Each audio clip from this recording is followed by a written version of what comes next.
नमस्कार। ये 7वीं कक्षा की पाठ्य पुस्तक से है पुष्प की अभिलाषा। इसका मैंने पाठवाचन किया है और प्रश्नोत्तरी भी बता दिया है। इसके अर्थ के बारे में मैं थोड़ा आप लोग को समझाना चाहती हूँ। वो ये है माखनलाल चतुर्वेदी जी द्वारा रचित एक कविता बहुत ही लोकप्रिय है और बहुत छोटी कविता है, जिसे आप लोग जल्द याद भी कर लेंगे और बहुत ही सुंदर कविता है ये। चाह नहीं मैं सुरबाला के गहनों में गूथा जाऊं, चाह नहीं प्रेमी माला में बिन प्यारी को ललचाऊं। इसमें पुष्प कहता है, पुष्प की क्या अभिलाषा है। फूल जो है, पुष्प का अर्थ होता है फूल। फूल की क्या अभिलाषा है, क्या इच्छा है, ये इसमें फूल जो है अपना व्यक्त कर रहा है कि हमको क्या करना चाहिए, वो माली से क्या क्या कहता है। इसके बारे में कविता आप लोग को बताई गई है और पढ़ाने को दी गई है। और बहुत ही सुंदर ये कविता का जो लेखन है वो माखनलाल चतुर्वेदी जी ने किया है। चाह नहीं मैं सुरबाला के गहनों में गूथा जाऊं। इसमें कवि का कहते हैं कि पुष्प क्या कहता है माली से कि मुझे इच्छा नहीं है, मेरी अभिलाषा नहीं है कि मैं किसी देव कन्या के गहनों में गूंथ कर उसको पहना जाऊं। किसी देव कन्या के गहनों में गूंथे जाने की इच्छा मुझे नहीं है। चाह नहीं प्रेमी माला में बिन प्यारी को ललचाऊं। और मेरी इच्छा ये भी नहीं है कि मैं प्रेमी माला में अपने शरीर को गुथाऊं और प्रेमी लोगों के गले में पहनाया जाऊं। मेरी ऐसी भी इच्छा नहीं है। पुष्प ये कहता है कि मेरी ये इच्छा नहीं है कि मैं प्रेमी लोगों के माला में गुथा जाऊं। चाह नहीं सम्राटों के सौ पर हे हरि डाला जाऊं। मेरी ये भी इच्छा नहीं है कि मैं सम्राटों के सिर पर, सम्राटों के सौ पर, सम्राटों के जो कई राजा के भी राजा होते हैं, कई राजा जिनके अधीन होता है, बहुत बड़े राजा होते हैं, सम्राट होते हैं, उनके सौ पर भी मुझे डाले जाने की इच्छा नहीं है।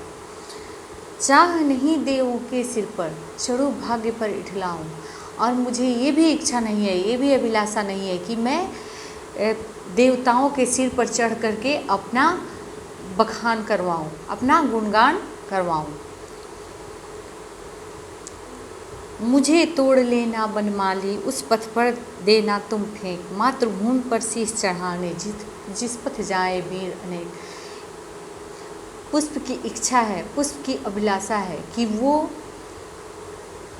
बनमाली से कहता है कि तुम उस पथ पर मुझे फेंक देना बनमाली, जिस पथ पर बहुत सारे वीर जो होते हैं वो मातृभूमि की सेवा के लिए अपना शीश कटाने के लिए जाते हैं, जो अपना बलिदान करने के लिए अपनी मातृभूमि की सेवा के लिए जाते हैं, उस पर तुम मुझे फेंक देना। क्योंकि पुष्प जो है वो चाहता है कि मेरा आत्म बलिदान हो और मैं